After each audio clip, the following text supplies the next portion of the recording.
BR doctor BR Ambedkar statue of social justice. దేశంలోనే అతిపెద్దదైనటువంటి అంబేద్కర్ గారి శిలా విగ్రహాన్ని తెలంగాణలో అప్పటి ముఖ్యమంత్రి కె చంద్రశేఖరరావు గారు అక్కడ పెట్టడం జరిగింది, ట్యాంక్ బండ్ వద్ద.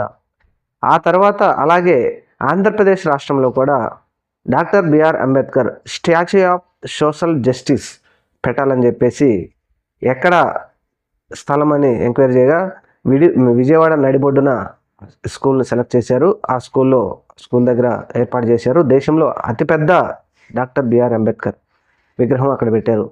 అయితే వైఎస్ జగన్మోహన్ రెడ్డి గారు అధికారం దిగిపోయిన తర్వాత ఇప్పుడు అధికారంలో ఉన్నటువంటి మరి ప్రభుత్వానికి కానీ లేకపోతే నాయకులకు కానీ జగన్మోహన్ రెడ్డి గారు పెట్టినటువంటి మరి ఆ అంబేద్కర్ శిలా పథకం నచ్చలేదా, లేకపోతే ఆయన శిలా పథకం మీద ఉన్నటువంటి ఆయన పేరు నచ్చలేదో తెలియదు, కానీ రాష్ట్రంలో వారు చేస్తున్న దాడులు మనం చూస్తూనే ఉన్నాం.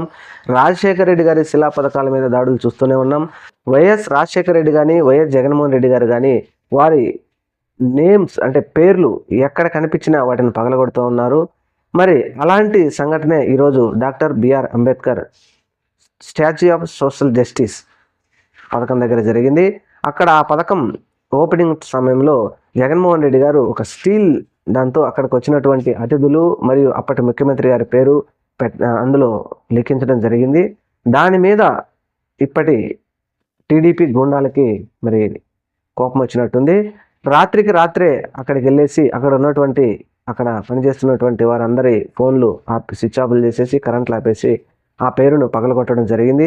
అయితే ఇది ఎక్కడ జరిగింది, మరి ఇదేంటి ఘోరం అంటే విజయవాడ నడిబొడ్డున డిఎస్పీ ఆఫీసులు కానీ సబ్ కలెక్టర్ ఆఫీసులు కానీ చుట్టూ గవర్నమెంట్ అధికారుల ఇల్లులు ఆఫీసులు ఉంటాయి.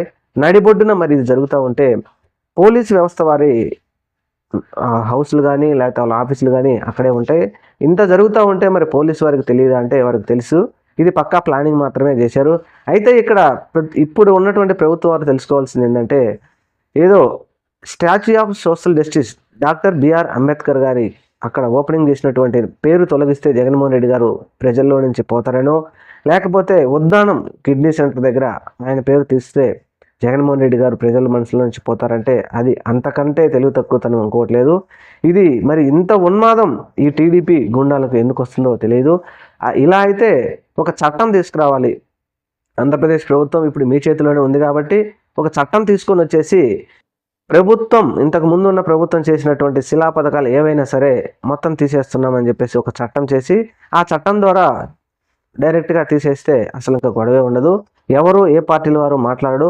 ఇంత జరిగినప్పటికీ కనీసం ఆంధ్రప్రదేశ్ రాష్ట్రంలో ఉన్నటువంటి ఏ పార్టీల వారు కానీ ఏ సంఘాల వారు కానీ ఎవరు కూడా దీని మీద మాట్లాడటం లేదు. Doctor BR Ambedkar statue of social justice అని చెప్పుకునేవారు ఇంతకు టీడీపీ గుండాలు ఆ విగ్రహం మీద శిల్వ పథకం మీదకి వెళ్ళి దాడి చేస్తే దాని గురించి కనీసం మాట్లాడేవారు కూడా లేరు. మరి ఇలాంటి పనులన్నీ మరి టీడీపీ గుండాలు ఎందుకు చేస్తున్నారో వారికే తెలియాలి. ప్రభుత్వం మాత్రం పూర్తిగా కక్ష కట్టింది. ఈ కక్షలు ఇలాంటి వాటి మీద కక్ష కడితే ఏం ఉపయోగం? ప్రజలు కూడా దీని గురించి ఒకసారి ఆలోచించాలి. అసలు అధికారంలోకి తెలుగుదేశం ప్రభుత్వం వచ్చింది ఎందుక? ఆ ప్రభుత్వం చేసినటువంటి శిలా పథకాలను తీసేయడానికో లేకపోతే జగన్మోహన్ రెడ్డి గారి పేరు తీసేయడానికో వైఎస్ రాజశేఖర రెడ్డి పేరు తీసేయడానికో కాదు అధికారంలోకి వచ్చింది. పేద ప్రజలకు మేము న్యాయం చేస్తాం, జగన్మోహన్ రెడ్డి ఇచ్చిన హామీలన్నిటికంటే డబుల్ ఇస్తామని చెప్పి వీరు అధికారంలోకి ఎక్కారు. అధికారంలోకి వచ్చిన తర్వాత ఈ విధంగా వారి పార్టీ వారి నాయకులను వారి అభిమానులను కొట్టడము, చంపడము, తర్వాత మన శిలా పథకాలను నాశనం చేయటము. అంబేద్కర్ విజయవాడ నడిబొడ్డున ఉన్నటువంటి doctor BR Ambedkar statue of social justice విగ్రహాన్ని మీద కూడా ఇప్పుడు కోపం వచ్చింది. మరి చూద్దాం రాబోయే రోజుల్లో ఇంకా ఏమేమి పాల్గొడతారో చూడాలి. Thank you. మన ఛానల్ని మాత్రం తప్పకుండా సబ్స్క్రైబ్ చేయండి.